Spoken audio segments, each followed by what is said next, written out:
तर मंडळी, तुम्ही कणकेश्वर पाहिलंय का हो?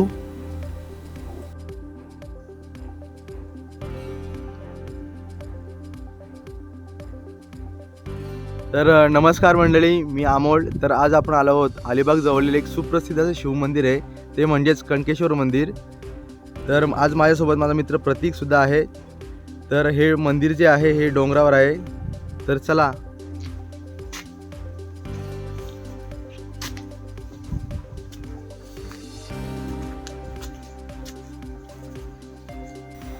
तर मंडळी, सुरुवातीला आपल्याला देवादेव महादेवांचे दर्शन होते आणि मग आपण पुढील प्रवास सुरू करतो.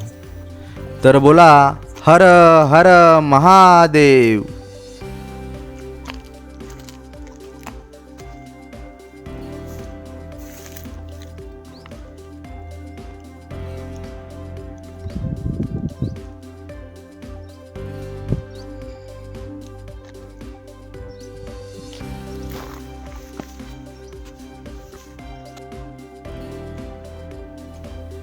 श्री कणकेश्वर शिवमंदिर पूर्वीचा कुलाबा म्हणजेच रायगड जिल्ह्यातील अलिबागपासून सुमारे 11 किलोमीटर अंतरावर आहे.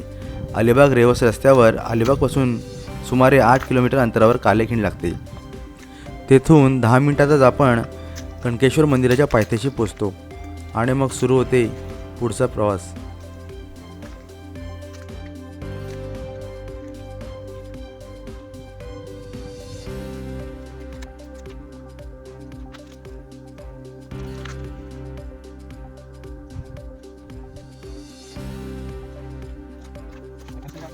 तर मंडळी, काही पायऱ्या चढल्यानंतर आम्ही थोडा विश्रांतीसाठी या वटवृक्षाखाली थांबलो आहोत.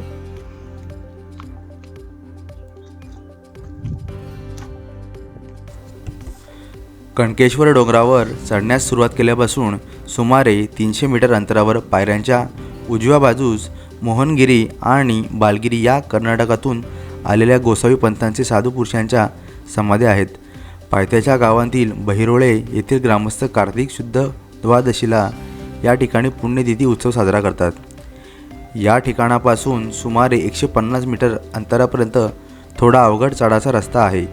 या ठिकाणी विश्रांतीसाठी प्रशस्त दगडी ओटे बांधलेले आहेत. या ठिकाणाला नागोबाचा टप्पा असे म्हणतात. याची कथा म्हणजे अशी आहे की येथून नागपंचमीला नाग निघतो अशी आख्यायिका आहे. नागोबाच्या टप्प्यापासून सुमारे 300 मीटर अंतरावरील पायरीला देवाची पायरी असे म्हणतात. या पायरीवर अंगठा व चारही बोटांसह संपूर्ण पावलांचा खोलगट ठसा दिसतो. या देवाच्या पायरीबाबतही एक आख्यायिका सांगितली जाते.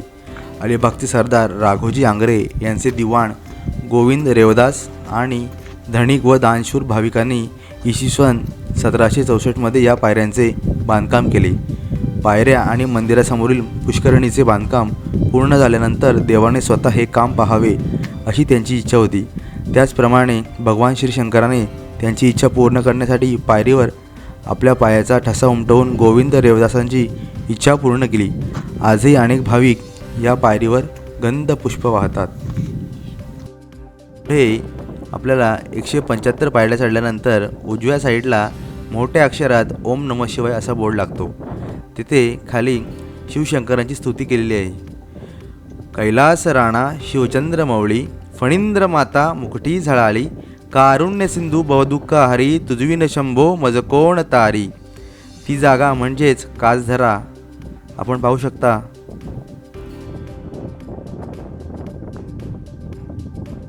किती लांब आहे? अजून 2 डोंगरे पार करून.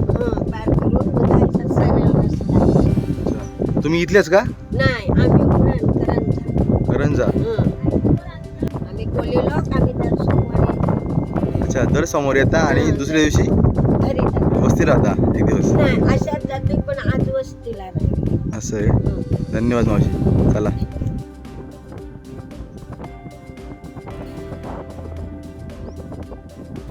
तर मंडळी, बऱ्याच पायऱ्या चढल्यानंतर आपण डोंगरावरून आपल्याला कुलाबा किल्ल्याचे दर्शन होते. आपण पाहू शकता, थोडं ब्लर दिसतंय पण दिसतंय.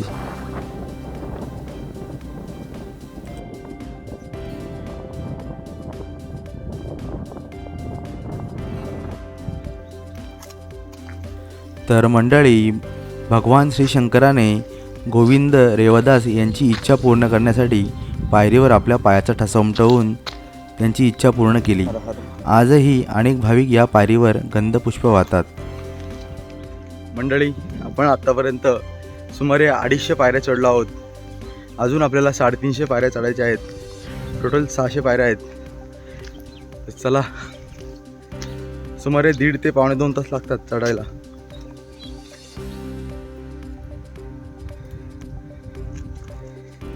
निसर्गाची आगळीवेगळी कलाकृती म्हणजेच यावेळी एकामेकांत गुंतले आहेत.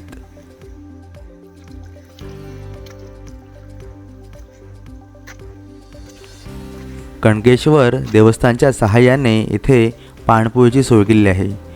ह्या पाणपोईचे थंड पाणी पिऊन आम्ही पुढील प्रवास सुरू केला. पुढे गेल्यानंतर लागते ती गाय मांडी. तर मंडळी, असं म्हणतात की आपण निसर्गाला काहीतरी देणं लागतो. देणं म्हणजे असं की आपण येताना पाण्याची बॉटल, चिप्सचे पॅकेट, हे जे प्लॅस्टिक वगैरे आहे ते जाताना आपल्या बॅगेत घेऊन जावे. कारण की निसर्गाला हानी होईल असं काहीतरी वागू नये. तर ते खालच्या कचरापेटीत टाकून तुम्ही हे करू शकता. तर पुढे गेल्यानंतर आपल्याला लागतं ते म्हणजेच महादेवांचे पालेश्वर मंदिर.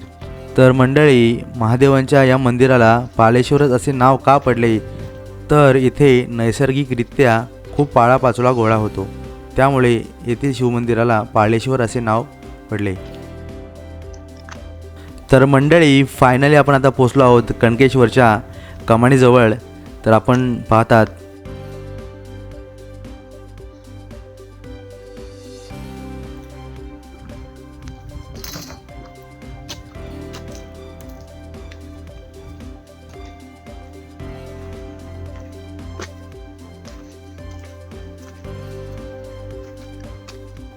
कमानीतून आत गेल्यानंतर उजवीकडे आपल्याला लागतं ते म्हणजे श्री हनुमंताचे मंदिर.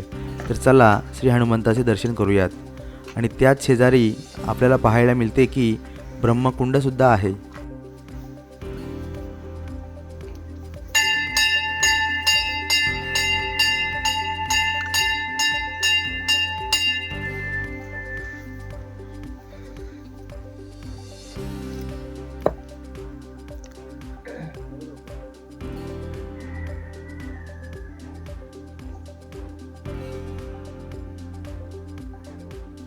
तर मंडळी, तुम्ही जे पाहताय तेच आहे ब्रह्मकुंड. पावसाळी ब्रह्मकुंड पूर्णपणे भरलेले असते, तर उन्हाळी ते पाणी आटते. तर मंडळी, या ब्रह्मकुंडाला पूर्व, पश्चिम, दक्षिण, उत्तर असे 4ही बाजूनी द्वार आहेत. या ब्रह्मकुंडाच्या भिंती जांभा दगडाच्या असून अजूनही भक्कम स्थितीत उभ्या आहेत.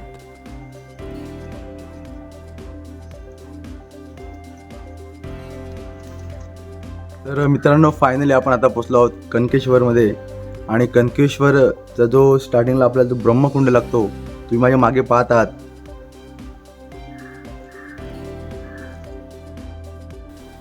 श्री कणकेश्वर भगवान शंकराचे पुरातन मंदिर निसर्गरम्य पर्वतावर असून हे एक पवित्र स्थान मानले जाते.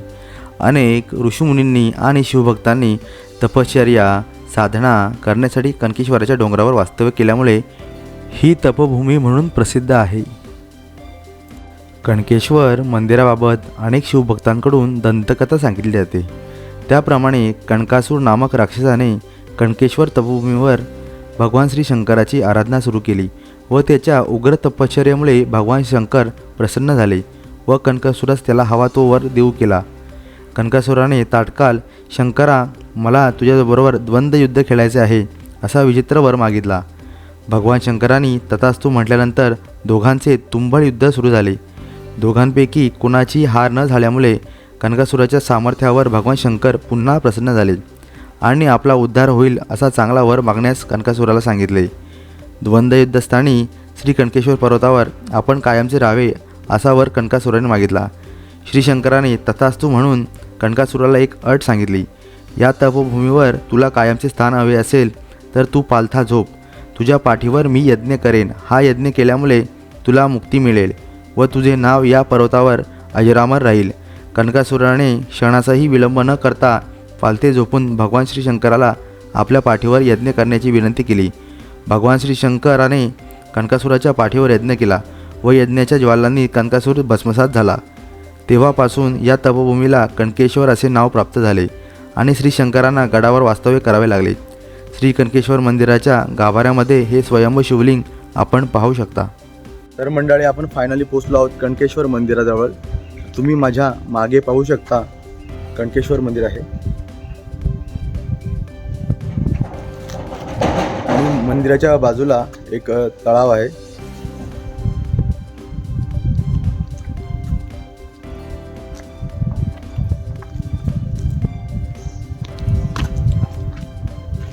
येथील वातावरण एकदम प्रसन्न असून हवा एकदम थंड आहे.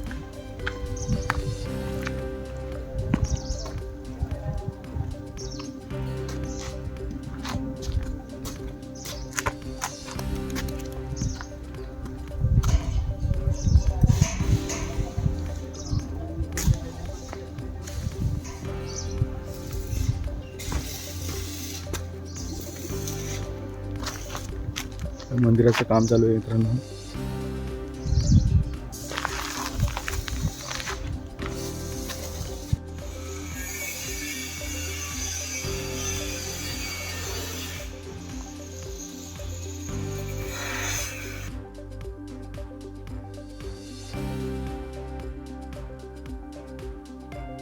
तर मंडळी, फायनली आपण कणकेश्वर मंदिरामध्ये प्रवेश केला आणि मंदिरातील जे वातावरण होते ते एकदम प्रसन्न आणि थंड होते. आपल्या महादेवाच्या सेवेशी तत्पर नंदीश्वराचे दर्शन घेतले आणि गाभाऱ्यात एंट्री केली. गाभाऱ्यात प्रवेश केल्यानंतर महादेवांच्या दर्शनाने मन असे प्रसन्न झाले. श्री शिवाय नमस्तुभ्यम.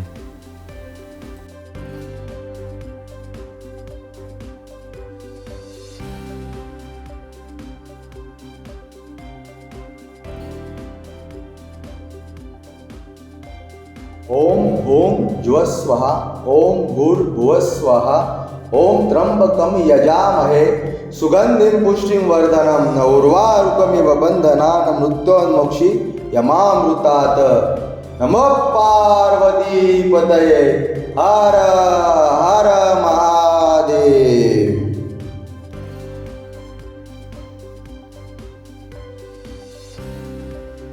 ओम नमः शिवाय.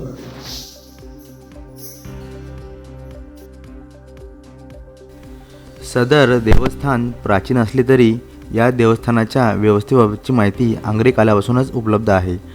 मराठ्यांचे आरमार प्रमुख सरखेल कान्होजी आंग्रे यांचे वास्तव्य अलिबाग नजीक असलेल्या कुलाबा किल्ल्यावर होते. श्री कणकेश्वर हे आंग्रे घराण्याचे कुलदैवत असल्याने देवस्थानाची देखभाल, दुरुस्ती, पूजा अर्चा, उत्सव इत्यादीची व्यवस्था आंग्रे सरकारकडूनच होत असे. श्री कणकेश्वर मंदिराच्या परिसरातील 300 एकर डोंगर कणकेश्वर देवस्थानच्या नावे नोंदवलेला आहे. 18व्या शतकाच्या अखेरीस सरदार रघुजीराव आंग्रे यांनी पेशवे सरकारकडून सन 1776 साली सोगाव हा गाव श्री कणकेश्वर देवस्थानला इनाम म्हणून मिळवून दिला.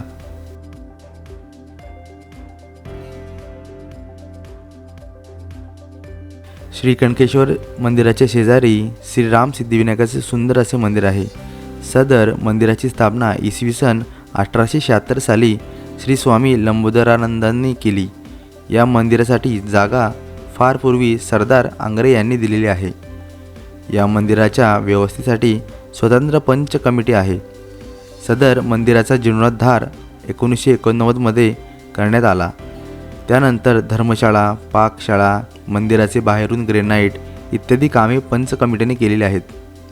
सातघरच्या बापट परिवारातर्फे 2006 मध्ये 4 खोल्या भक्तांच्या निवासासाठी बांधून देण्यात आल्या आहेत.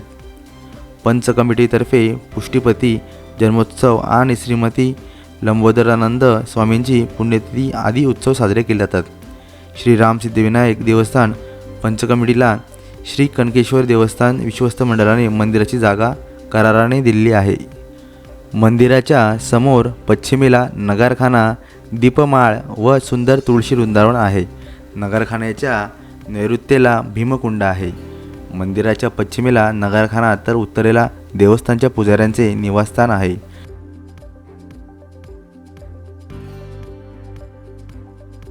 तर मंडळी, तुम्हाला जर माझी व्हिडिओ आवडली असेल तर व्हिडिओला लाईक करा, चॅनलला सबस्क्राईब करा. तर चला, जय हिंद, जय महाराष्ट्र, हर हर महादेव.